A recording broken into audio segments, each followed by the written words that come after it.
Good evening, everybody. What's going on? E on the mic, back on another brand new episode. Once again on a Friday night. How's everyone's day going? Hope you guys are having a great time today, especially it's the weekend. Who doesn't love the weekend? I know I do. Especially since tomorrow, gonna be my Fins playing against the Falcons. And we'll get all to that really stuff, all conversation about that. But I do got a special guest.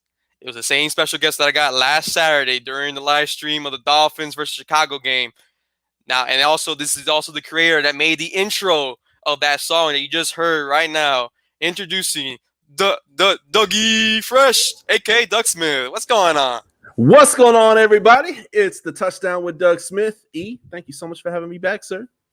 No problem, Doug. As always, man. You're always welcome to the show, man. Freaking guest, actually. This is a freaking guest now. More than Peyton, actually. This is actually more than Peyton. So I hope I can get Peyton back. But hey, Doug, welcome back to another show on my platform. It's a pleasure, man. E, I got to say this real quick before we start the show. Thank you for having me on, man. Your show is amazing, man. I love all the work you do. Keep it up, man. I appreciate that, Doug. I appreciate it. So let's just start diving in. Let's talk about last night's game just real quick, just before we get to the main topic. Let's talk about the Pats and Eagles yesterday. Quickly talk about that. 35-0 was a blowout game. No Jalen Hurts. Cam Newton did get his work done, getting some couple of touchdowns there. The kicker had a little problems. The rookie kicker for the Patriots right now having problems, missing a field goal, extra points. Doesn't look too swell for the Patriots right there for the kicker. So they're probably going to stick Nick Folk, even though Nick Folk's like 36 right now. But they might just keep Nick Folk there. But we saw Devontae Smith yesterday. He had his ups and highs and downloads there. Let me ask you this, Doug. If you did see the game there, what do you think about Devontae Smith just from that game alone? Yeah, it's excited to take and see him finally get out there. With the Eagles, it's easy to take and look. Oh, we gotta look. Yes, it's preseason, but also as well, you're trying out. Basically, it's to try out who's going to make the final roster. And with the Eagles, they have a lot of new bodies. There's a few veterans like Graham and stuff in there and whatnot. But with that many holes, they may even have more holes than the Houston Texans. You know what I mean? I'm not sure if they play each other this year, but I'd probably give the victory to the Texans. And I love the Eagles. I got mad love for them. But a lot of holes. Then, of course, you have a team that has as much depth as the New England Patriots. No reason they got to beat down like that, man. No, I agree. I think the only reason they got beat down like that is, one, they didn't have Jalen Hurts yesterday, so they had to solely rely on Joe Flacco. I mean, Joe Flacco did pretty well yesterday. If you really looked at it, it was just more on the receivers, couldn't get down the field more. Devontae Smith had some highs and lows, especially. Like how he was in Alabama, but there were some plays he was kind of shaky a bit. But it was his first time starting, actually, in the preseason game, because the last game he never did. So yeah. Some things take some time. You know what I mean? It's just one preseason game. And hopefully he could build off of that. He seems like a very motivated individual. Love Devontae Smith on and off the field. So I think he'll be just fine. Obviously the Eagles, they're trying to find their identity. Is Hurts the guy? Obviously he didn't play yesterday, but there's a lot of questions and stuff like that. The O-line is shaky. Receiver room is kind of coming together, but they just have so many holes everywhere, man. So yeah. No, I agree 100%. That's why I had the Eagles in last place in the division in there, even though they hate me for that. Doug, I'm telling you. But let's get to the main event, Doug, what we've been waiting for since this episode just started. The Miami Dolphins versus the Atlanta Falcons. Tomorrow night, 7 p.m. Eastern time. So we're looking at Miami losing against Chicago. Of course, we have struggles with the defensive line from last week. It was very for certain that our offensive line is a huge struggle, and especially right now with our starting O-line, what they say right now from that Wednesday practice was Jesse Davis at right tackle, Doug, Robert Hunt at right guard, Michael Dieter, Liam Eichenberg, and Austin Jackson at the left tackle. So you have those starting as the starting five, and some of them are kind of shaky, especially Austin Jackson. What do you really see? What do you see moving forward with this O-line, especially once it gets to the regular season? How it's gonna play out for Miami on the offensive line? Great question.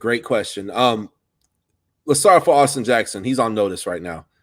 Coach Flo, man, he ain't going out like if he loses something or fails at something, it's because he truly gave it his all. other NFL teams, they would let that junk. They would, Austin Jackson. He's fine. Austin Jackson may not be a Dolphin at the end of the season, man. Like I'm not in the room. I don't want to start rumors, but they got that guy. Was it Greg Little for 7th round draft pick from the Carolina Panthers? Now he's injury prone, but the times that he has played, he looked pretty good. We'll see what happens. Anything is better than what Austin Jackson did last year. He looked rough. Man. Solomon Kinley looked rough. Not as rough as Austin Jackson, though, man. So Tua, and then, of course, you got, Liam Etchenberg, if I said that correctly. He's a rookie. I know in college we gave up like 2 sacks in total or something to that extent. Super reliable tackle. No fancy work. Just, man, he's just raw, man. I like him a lot. And as far as the other guys, Robert Hunt and then Dieter. And then who was the other guy you said? I said Dieter. I said Jesse Davis. Jesse, that's what it was. I like those guys. I've heard really good things, major improvements from Jesse Davis this year. So our O-line isn't as bad as people make it seem to be. And with Tua, he has a super quick release. Even last year, very quick release. So I saw a Tua that was comfortable. He started to get a little swagger, a little too much swagger, and then he threw that interception. But overall, the O-line needs some help, and we need depth because we all know injuries do take and happen. So I don't think that'll be enough to derail our season, but, we'll see what happens, man. Yeah, because the reason I asked this question, Doug, is because I remember seeing in practicing on Wednesday, they were really allowing a lot of sacks, and the defensive line was giving hands to the offensive line there, getting more double sacks. It was scary. It's like, what is this? It's like Tannehill all over again. Because remember with the Tannehill days when the offensive line couldn't block for nothing, and he gets like more than 50 sacks on him in a few years. Yeah. Which that's the thing I don't want to see is kind of deteriorating going back to that. I want us to keep going forward with the defensive line, and especially against the Atlanta Falcons. Their line is good. There's just their coverage is not as great as their D line is for the Falcons. So it gives us a waking call, especially against the Falcons. Especially the Falcons last week only scored 3 points. Now, of course, they never had their starters, as of course, but it's interesting. It's interesting how Miami really just needs to improve the O-line, which of course that will be our main focus once it's free agency next year, 2022, or whatever we can get in the free agency after the cuttings has gone off for the 53-man roster. We'll see if there could be a nice gem on offensive line, or we can maybe trade somebody. I was just gonna say, what do you think about this? Trading Devontae Parker for I heard about that too. It's a rumor hill, but I heard about that. Rumors come from somewhere. I'm curious. And Devontae, as much as I love Devontae, Lord knows that guy. Can he stay healthy a whole season? Can he stay healthy? Because when he's healthy, not even the best cornerback in the league can stop him. He's that good. But you got to stay healthy, man. You know what I mean? So, but we could get a really good. I wouldn't even want nobody super old. Just somebody who we can keep on our team for the next 3 years. You know what I mean? And not have to worry about that. We have enough depth at the wide receiver position. Why not? I would entertain it at least, Yeah, I would entertain that because I would say give us 2 of your O-linemen. Give us like a mid-range guy and then a really good guy. We'll even throw in a 7th round pick, 6th round pick or something like that. Go ahead, have Uncle Devontae. That sounds like robbery right there. That's really sounds like robbery. You make it sound like it's a fancy football trade right there. It's like, hey, listen. I can give you a good tight end. You just gotta give me about a couple of good your players there, and we should be good. We should be good on that. It's fine, no problem. That's legit what you were trying to offer to some other teams. Like, damn, dog. It's like, yeah, we're gonna pass on that. You can keep Parker. It's all good. Because you got a lot. I mean, there's teams that are not that good but have good O linemen. That's true. Vikings. You know what I mean? There's people out there, man. Patriots right now just getting their O line secure now this year. Yeah. Patriots still. I don't say they'll be back with a vengeance, but there's a quarterback. That's a big question mark. You know what I mean? Then you have a whole bunch of new players that went crazy in free agency, plus your rookies, plus them. So I don't know. Should be interesting, man, for them. But they're gonna have that adjustment period plus the quarterback. I don't see them getting more than 9 wins, but we'll see. We'll see on that. And now the next question we're going to put in here, because I hear this all the time, even on TikTok. When I'm on TikTok, they've been tagging me on the Atlanta Falcons page and saying Calvin Ridley being Xavier Howard, and they're being Brian Jones. This is your top corner, man? This is your top corner, and Brian Jones, who you got from Dallas Cowboys? This is your top 2 corners in your team? Please. They were having a ball day with me. I was like, see, for Atlanta, they're this little ship right here. You see this little ship? It's real nice. This is going to be them this season. Oh my goodness! No, it's nothing. The ship is sinking in Atlanta, man. It's going to be bad. I don't see Atlanta getting more than 5 wins. So if this is you celebrate this little victory, Ian. Hey, let's. Look, it's like I said, good for you. You got him on a play, but you ain't gonna show when old boy picked off your quarterback. And on top of that, he's been rusty. I'm gonna say he's been rusty, but he's just coming back from an injury. Man, celebrate away, because y'all know what time it is tomorrow. It's going down. The old Allen Iverson say it's just practice. Are y'all getting serious about practice? It's practice. It's practice, baby. It's kind of like, for example, like Jalen Ramsey the other day, they were talking about Hunter Renfrow from the Raiders actually beating him in the coverage. It was like, what? You heard about that? It was like, what, that one play on 4th down he was mentioning, but other than that, he was on lockdown. So, like, of course you're going to get beaten. No matter how good you are, you're going to somehow, some way, they're going to get some type of yards on you, no matter what. Yeah, and here's the thing here's the thing just to keep in mind. Michael Jordan was dunked on. Shaquille O'Neal was dunked on. Muhammad Ali was knocked down. Muhammad Ali, greatest fighter of all time, debatably, even lost matches, right? I say that to say this. Everybody has their day, okay? It's not am I going to say, oh, Howard is trash? No. Now, if we keep saying that over and over, okay, well. Yeah, there's a different story, but of course that was one play from the practice, and that was just one great highlight for if you want. Tom Brady has had 4 interception games. They're rare. They're super rare, but he's had them. Peyton Manning is over. Yeah, I've seen Peyton Manning towards the end of his career overthrow people by 5 yards. I mean, when he's with the Broncos, I mean, so stuff happens, man. You know what it is, man. I think what it is, man. We're just so excited for football. We take one little thing and make it a big thing. You know what I mean? Just make us outbursts in the media. It's like, look, see, Ridley's better. Ridley for us. We live in an outrage. You already know this. We live in an outrage society. People get triggered. Both the Democrats and Republicans, they equally do it to each other. And the same thing with football fans. Like, the outrage. It's not a big deal. It's not a big deal. It's really not, and of course you have Kyle Pitts, who's definitely going to be like this main guy there, especially Calvin Ridley now, who's going to be the main wide receiver there since Julio Jones got traded away, especially. So, of course, this is going to be a match of the sea, especially in preseason and in regular season, since we play him in regular season. So that's why I tell him, like, listen, let me know when it's the regular season, when we're playing you guys in the regular season, and then we can talk about that differently. Preseason, yeah, you get beat. Okay, I'll take that. I'll tip the hat off to you. You got a good drive there. And then your second team comes on to help you guys finish the game off, But when regular season comes, then come at me. Then you can come at me and say about, Howard blown off like 3 plays, 5 plays on Ridley or Pitts. Yes, and either Jones too. So you guys, you got the recording this, so you can come back to this video and you can come out all at me and Doug here. Come back at me. Bring it, baby. Bring it. I tell you, but. Just getting off of that topic now, we're going to go to the players to watch. And this is for players to watch for me, for the Dolphins right here, Doug.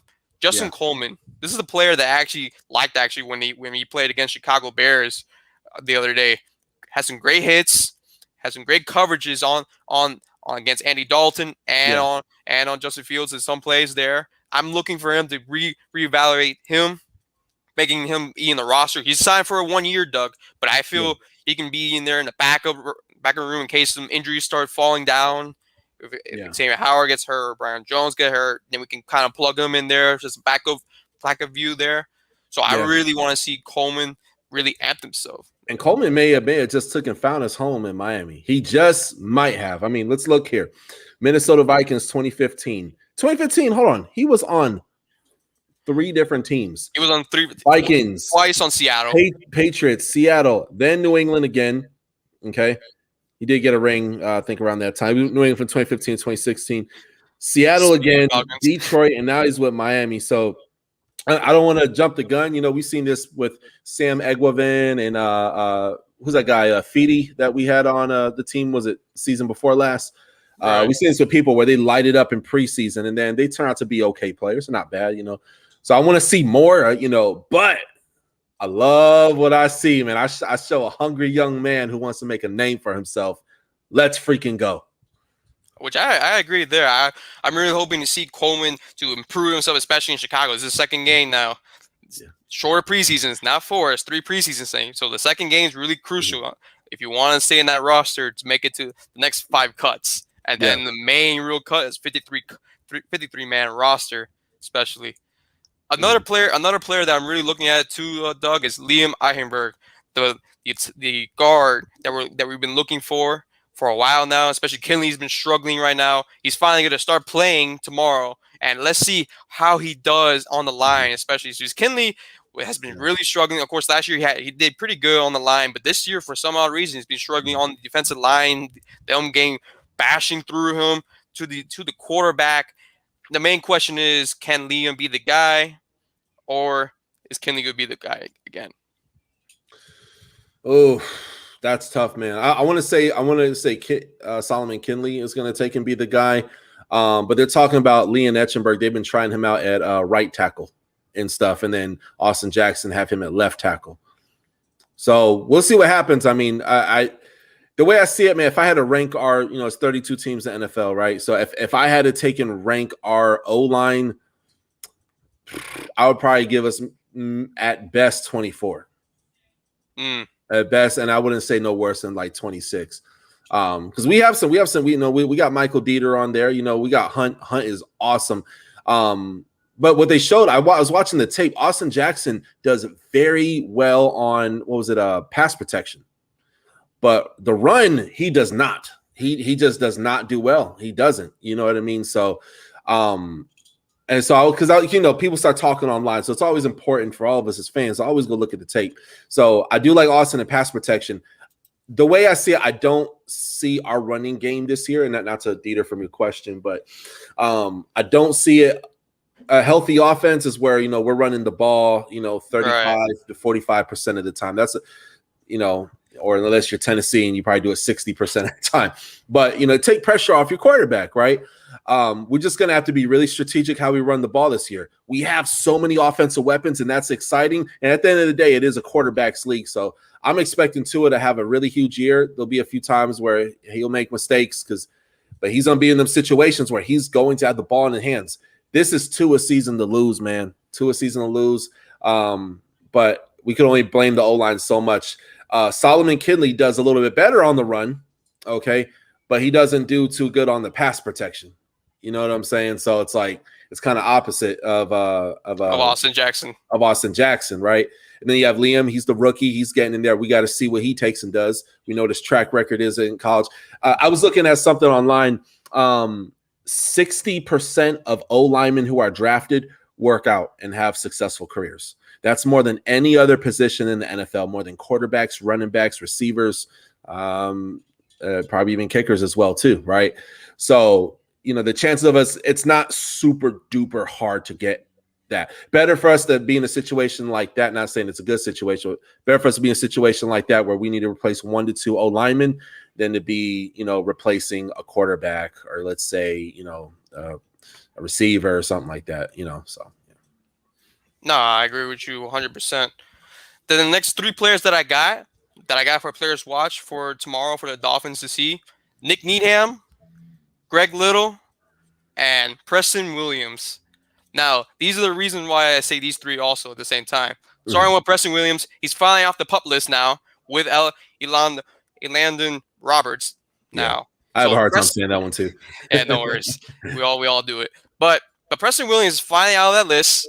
Now he needs to show everybody, can he still be in this roster? Because right now he's not going to get targeted as much in the regular season had he not gone off that PUP list. And he needs to prove himself again. Can he get those same catches like he did back in when he was an undrafted rookie in 2019? Can he be that wide receiver that we've been looking for also? Maybe the 4th spot, the 5th spot. Because you're talking about Preston Williams, right? This is Preston Williams, yes. I thought you were talking about Landon Roberts. Oh, wrong position. No. I'm talking about Preston Williams. Yeah, Preston. No, trust me. I'm not talking about the linebacker core. I'm talking about the wide receiver core right here because, of course, the wide receiver core is stacked, if you remember this. But the problem is Preston Williams going to get those catches. That was the main problem. Yeah. Especially he was injury prone, and he wasn't – it's kind of like Parker, injury prone, can't stay on the field healthy enough to stay for the full season. Yeah. And he really needs to show, can he be in that roster? Because if not, he might even get cut. Yeah, man. There's going to be cut. be ready for a shocker, Dolphin fans. Be ready for a shocker because we got like 9 or 10 really good receivers. And sorry, bugger. And but there's going to be Devontae, can he stay healthy? Also how bad are our O-line's problems going to get? You know what I mean? Is he trade collateral potentially, right? Do we, you know what I'm saying? Like it's his stock is up. You're just kind of evaluating the player everything. And then I think of Preston Williams. Can we get something for Preston? No, but we have him for super cheap, a lot cheaper than Devontae. And in my opinion, when Preston's hot, it's better than Devontae. I mean, when it's hot and the kitchen is cooking and mama making the ribs and dad is making the potatoes, man, the kitchen is hot. And he just does his thing. He just can't be stopped, man. But again, you're talking about a person who keeps getting injured, man. So there's something that needs to be fixed. Offseason, a lot of problems could be fixed and rectified. Let's hope that this took and happen.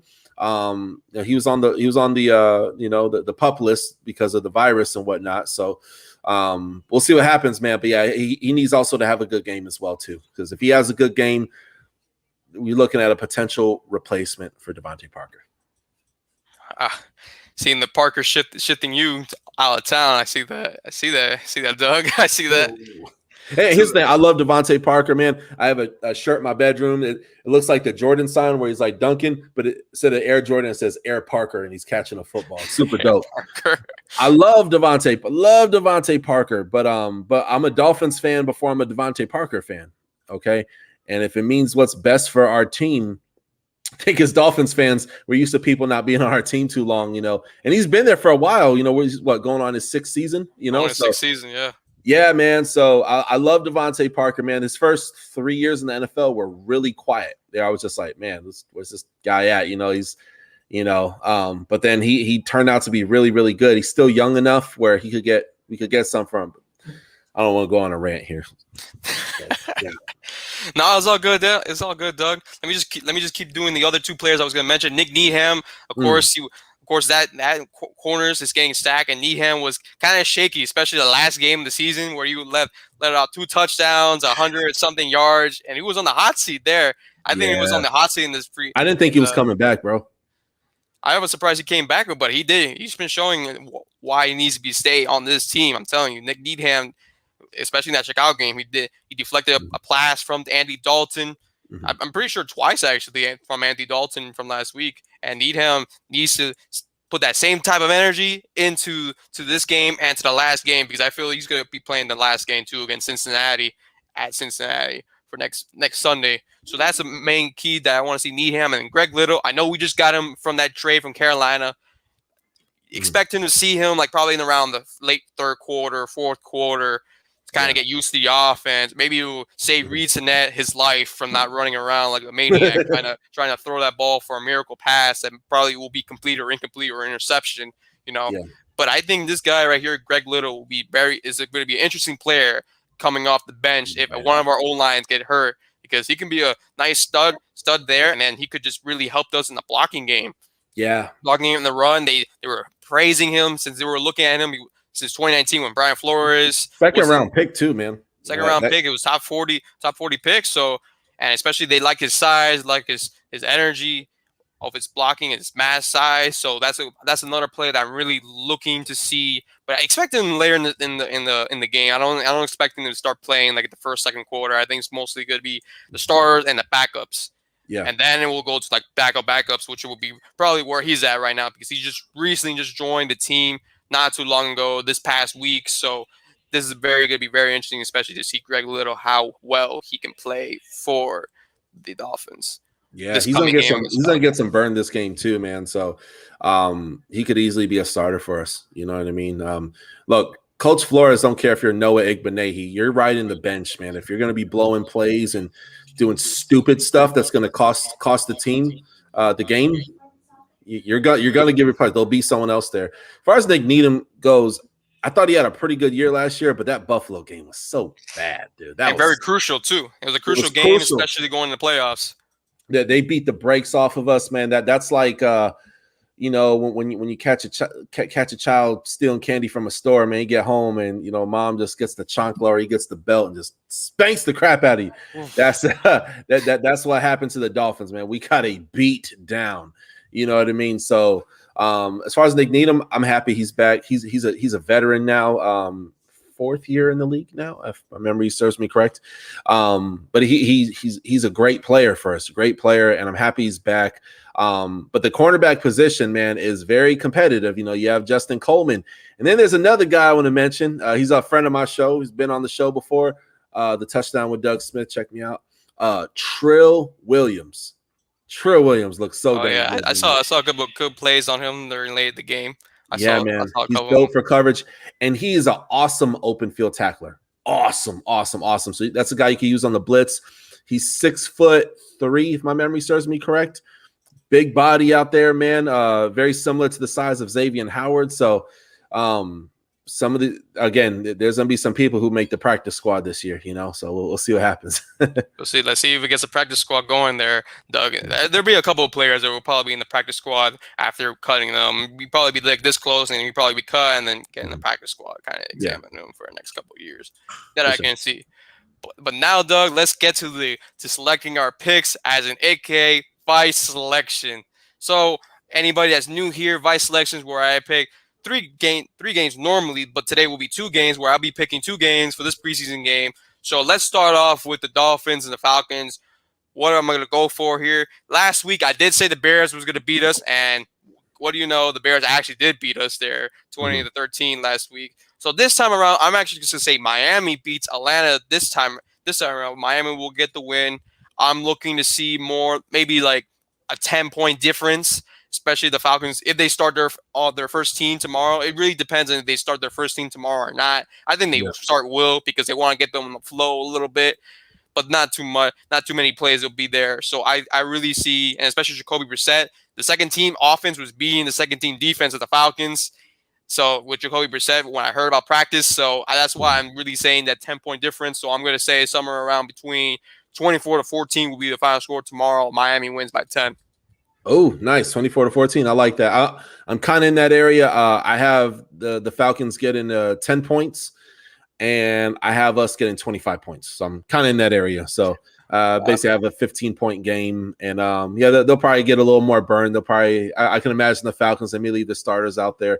It's not going to make that much of a difference, as the Falcons are not all that. They're not. They got Calvin Ridley. You got Matty Ice, who's like Matty melted. These. Got Kyle Pitts, Mike Davis in the mix there. Mike Davis. Who's the running back again for Atlanta? Mike Davis. Yeah. Okay. Yeah, that's a guy to keep your eye on and stuff. But yeah, it's not a whole lot I could say really good about Atlanta. But then Miami, we got depth in a lot of positions that they don't have. So those guys will be out there playing against them as well. So we'll see. It should definitely be interesting for sure. Yeah, for sure, man. Like I said, Miami will win this by 10. And now to the last one right here, Colts and Vikings. So this is going to be very interesting. The Vikings, they didn't have their first team offense last week, but they got killed by Denver with Drew Lock in the game. That was embarrassing, but of course they didn't have their first team offense or defense there. So it goes to show what side they have there. And then you look at the Colts, they're still looking to see who's still going to be the quarterback there. Right now, it's looking like Easton right now, then Elling right now. Yeah. Because they're still trying to figure out, in case Carson Wentz cannot make it back to week 1, who's going to be the starting quarterback there. So this is going to be the second game to evaluate which quarterback is going to be which.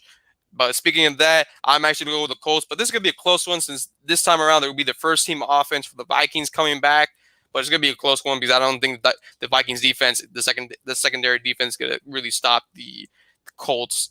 Because especially they're really figuring out who's the quarterback going to be. So I don't see too much there. So I'm going to say by 3, but it's going to be by 27-24, the final score. I love it.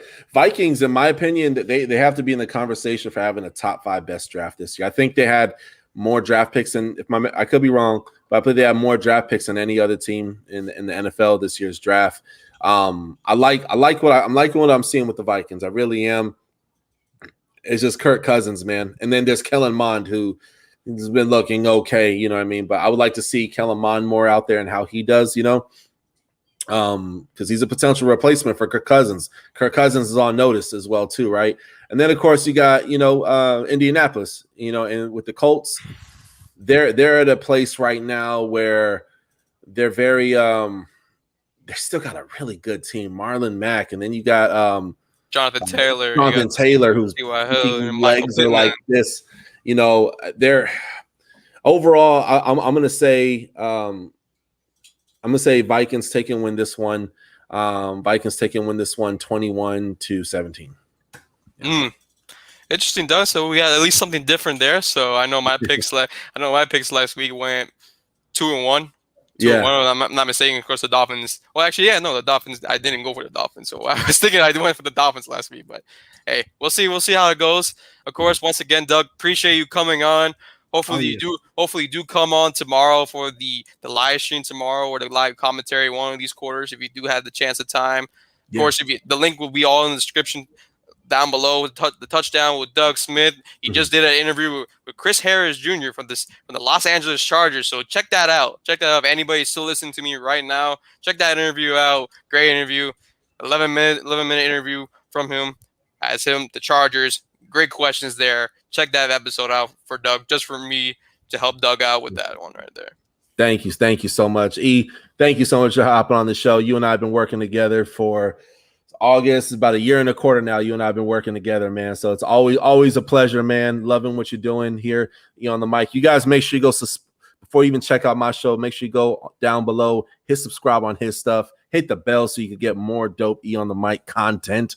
Check that out, and then hit my show up when you're done. It's called The Touchdown with Doug Smith. I am Doug Smith. I got two super cool co-hosts, Adrian Campbell and Mr. Mike Williams. Man, we have a lot of fun. We crack a lot of jokes, man. A lot of bold takes, and we offend a lot of people. But hey, the truth hurts sometimes. So check us out. The Touchdown with Doug Smith, NFL interviews, whole 9 yards. Check us out. Yes, sir. And before I really end this right here, I just want to mention this to Doug right here. You look like a Miami Dolphins fan / Baker Mayfield with that bandana. I just want to end that off with that. I really just want to end it off with that. I love it. Hey, man, I'm ready for the revolution, man. The Dolphins revolution, man. We about to make a lot of noise this year, man. It's gonna be really exciting, man. So. Let's see, man. I really want to see us get back in the playoffs since 2016. Yeah. Maybe we can even win for the first time since 2000, since I wasn't even born in that time. So let's hope I can see at least a win. If not a Super Bowl, at least just a win of a playoff. That's all I care about, Doug. Hey, one step at a time, man. But hey, we taking big steps, man, in Miami, man. So we got a coach who has multiple Super Bowl rings. He knows how to win. He knows how to develop a team. Building a team is not easy. You know what I mean? And especially in the NFL, there's so much talent and whatnot. So that taken and being said, fins up. Let's go. All right, Doug. Appreciate anybody that's still on here checking the live out and the replay. Until next time, I will see you tomorrow on Saturday, where a live stream will be Atlanta versus Miami. Until then, see you then.